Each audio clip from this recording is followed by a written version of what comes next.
안녕하세요. 대단히 반갑습니다. 글 읽는 자연형TV 이종수입니다. 이번 시간은 1344번째 시간으로 마음공부사라는 글을 읽어드리겠습니다. 마음공부사. 지구상에 존재하는 모든 생명은 언어가 있다. 소는 소들끼리, 사자는 사자끼리, 사슴은 사슴끼리, 원숭이, 코끼리, 저들끼리 다 통하는 언어가 있다. 축생이란 난생인 새들은 나라가 다르고 지역이 달라도 공통 언어인 소리로 다들 통한다. 그러나 사람인 인간은 나라마다 지역마다 언어의 소통이 다르다. 단지 하나로 통할 수 있는 소리는 웃음과 울음뿐이다. 이른 봄 새들의 요란한 소리, 개구리들의 울음소리는 지독하리만치 요란하다. 알고 보니 그 울음의 하모니는 짝을 찾으며 구애하는 동족 번식의 소리라 한다. 얼음이 녹아 흐르는 졸졸 시냇물 소리, 처마에서 떨어지는 낙숫물 소리, 심지어 소리 없는 보슬비 소리도 시인의 가슴이 될 때는 들리는 소리라 한다. 어떤 시인은 달빛 소리도 들린다고 포인하기도 한다. 베토벤은 귀가 들리지 않는데도 음표로 소리를 듣고 그 유명한 월광곡을 작곡하였다 한다. 눈으로 보는 것이 아니라 눈으로도 소리를 듣는다는 말이다. 사나이의 간계한 말에 아끼던 아들을 역적으로 몰아 죽인다. 간계한 말은 정치인이 경계해야 할 최우선의 양심이다. 자기와 의견이 다르다고 역적으로 몰아붙이는 언어는 인간이 가지는 죄악의 간계함이다. 친구를 모함하고 동료를 모함하고 여야가 서로 모함하는 추태를 버리지 않으면 자연이 후진국이 되고 지구상의 유일한 분단국가의 오명을 벗어나지 못할 것이다. 통일은 자꾸 멀어져 갈 뿐이다. 상대를 험담하기만 하고 자기를 돌아보지 않는 지식은 죄악의 지식이다. 묵언과 묵상을 수행하는 것에 말에 속지 말고 내면의 깊은 소리를 들으려는 것이다. 부처님의 말씀을 금구라하고 예수님의 말씀을 복음이라 한다. 공손한 언어인 말이 인간이 가져야 하는 예의범절이라고 공자님은 말씀하셨다. 칭찬과 사랑을 받으며 자란 사람은 자연스럽게 상냥하고 특성스럽다. 천대받고 의업받으며 자란 사람은 자연히 말 속에 가시가 돋치게 되었다. 언어는 인간이 가지는 최고의 경량학이다. 어떤 경우라도 얼마든지 지적으로 표현할 수 있다. 목소리나 모함으로는 절대 상대를 제압할 수 없으며 오히려 경계심만 부추길 뿐이다. 언어인 말은 소통이 목적이다. 나의 의견을 상대에게, 나의 마음을 상대에게 전달되어 소통하게 하는 것이 목적이다. 부드럽고 고운 말이 인간이 가져야 하는 최고의 공양구라고 부처님은 가르치신다. 면에 있는 말, 양보하는 말, 들어주는 귀가 복음이다. 꽃의 소리를 들을 줄 아는 귀, 달빛의 속삭임을 볼 줄 아는 눈이 있어야 한다. 자유민주주의는 다수 국민의 소리를 듣는 공기와 같은 산소다. 여야가 합심하여 다수의 의견을 서로 존중해서 여야가 서로 돕는 당군의 혈통을 보여주기 바란다.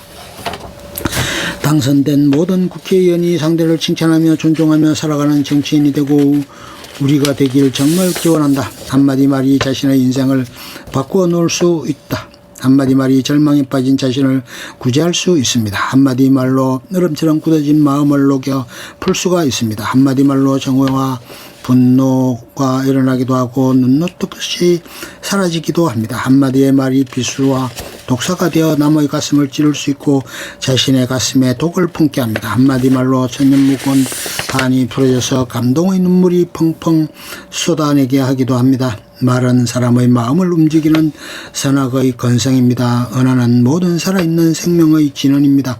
미국말, 중국말, 한국말 말은 달라도 그 뜻은 꼭 같습니다. 좋은 말은 좋은 인연을 낳고 나쁜 말은 나쁜 인연을 만듭니다. 말보다 이 세상에 귀중한 것도 없습니다. 고운 말, 바른 말, 고운 말, 부드럽고 진실된 말만 하여야 합니다. 말은 모든 존재의 품격이요 그 사람의 향기입니다. 모든 세계인이 말로서 표현하고 말로서 알아듣고 판단합니다. 말에 따라 웃기도 하고 말에 따라 감격하고 분노하여 화내기도 합니다. 사람은 말을 듣고 마음이 일어나며 나타나고 움직입니다.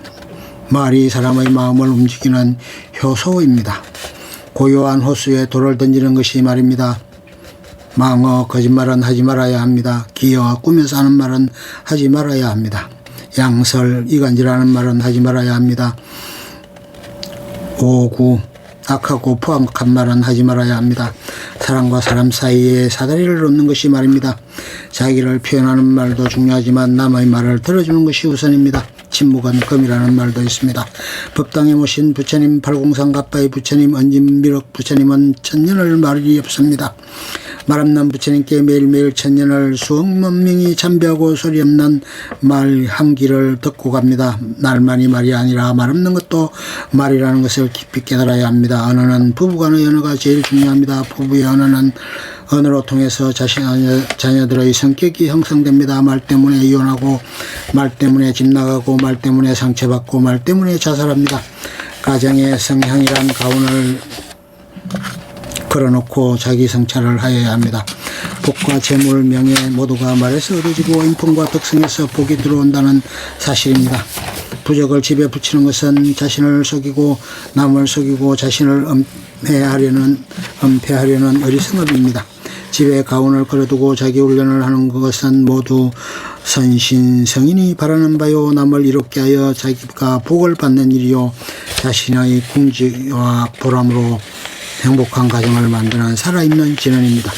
자기가 변하지 않으면 행복은 기대하기 어렵습니다. 연불, 수행, 기도, 참선 모두가 자기 성찰의 공부 언어입니다. 그 공부는 자기 자신의 존재 가치를 알아 실천하자는 공부입니다. 자신의 말, 자신의 언어에 향기가 나면 그가 바로 불보살입니다. 사구, 처음은 가을 포습하여 실을 다루는 것이요. 둘째는 가을 분별하여 실과 다르게 하는 것이요. 셋째는 가와 실을 합하여 변론하는 것이요.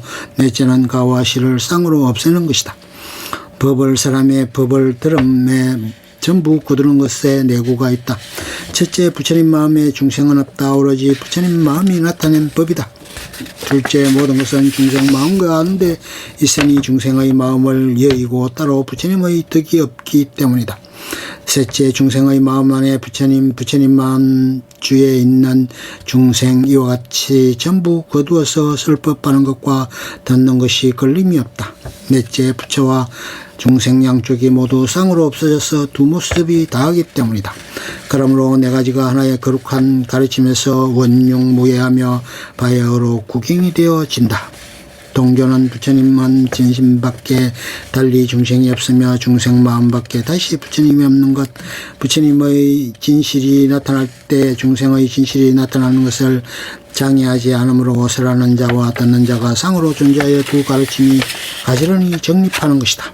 부처님과 중생이기 때문에 부처님이 아니요 중생이 곧 부처님이기 때문에 중생이니 서로 빼앗고 쌍으로 없어져서 사랑과 듣는 것이 적적하다. 별교 모습을 허물지 않음으로 인하여 중생과 부처가 서로 존재한다. 중생이 전부 부처님 가운데 있다. 부처님이 중생 가운데 있다. 앞의 중생 부처님이 서로 존재할 때 각각 진실하고 허망하지 아니하여 적과 과가 서로 통하여 하나의 거룩한 가르침을 쫓아 전부 두 마음 가운데 있습니다. 중생이 전부 가르침 가운데 있은적 부처님과 같아 중생이 아니요 부처님이 전부 중생 가운데 있은적 중생과 같이 부처님이 아니므로 두 형상이 서로 빼앗고 두 지위가 가지런히 융통해서 하나의 거룩한 가르침을 따르니 모두 두 마음이 아니다. 그러므로 이 네 가지가 하나의 거룩한 가르침에서 원흉무예하니 바야흐로 구경이 된다. 성철 권스님 백일 법문 중에서 스티브 잡스는 미혼모의 아들로 태어났다. 평범한 노동자 부부 가정에 입양되어 도약을 중퇴하였다. 5센트짜리 콜라병을 모아 끼니를 때우기도 했다. 20살 때 자구에서 시작한 애플 성공한 회사에서 해고도 되었다. 패배와 상실의 갈림길에서 새로운 회사를 설립해 세계 최고의 애니메이션 스튜디오를 만들어서 다시 애플을 인수하였다. 그는 2004년 최장암 판정을 받고 수술 후 새로운 인생의 전기를 맞기도 했다. 그의 철학은 자신의 기술과 직관에 따르는 용기를 가지라는 것이다. 그는 같지만 그가 남긴 창작과 아이디어는 인류 사회에 많은 공헌을 했다. 그는 떠나고 없지만 인류가 멸하지 않는 한 그는 늘 살아있는 전설과 관세음일 것이다. 인간의 두뇌에는 약 6,400억 개의 세포가 있지만 모두 보통 사람은 죽을 때까지 사용하는 세포수는 그중의 약 3%라고 한다.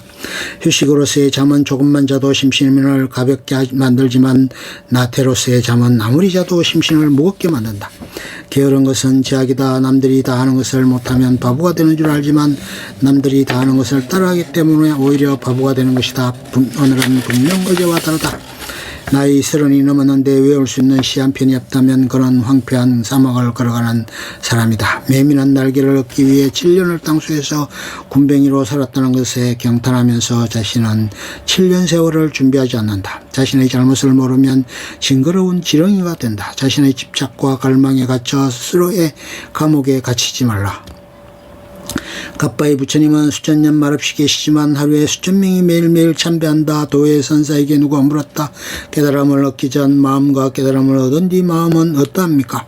선사는 대답하였다. 깨닫기 전에도 하늘은 푸르렀으며 깨달은 뒤에도 역시 하늘은 푸르다. 보리심, 보리는 깨달음이요 심은 마음이다. 깨달은 마음이 보리심이다. 보리심의 실체는 무엇인가? 모든 존재를 이롭게 하는 것이다. 남의 허물을 덜추어 구업을 짓는 어리석은 사람이 되지 말아야 한다. 스스로 자각하여 부처가 되려는 노력을 염원하며 살아가는 불자가 되기를 축원드린다. 끝. 좋으면 좋아요, 구독, 알림 설정 눌러주세요. 감사합니다.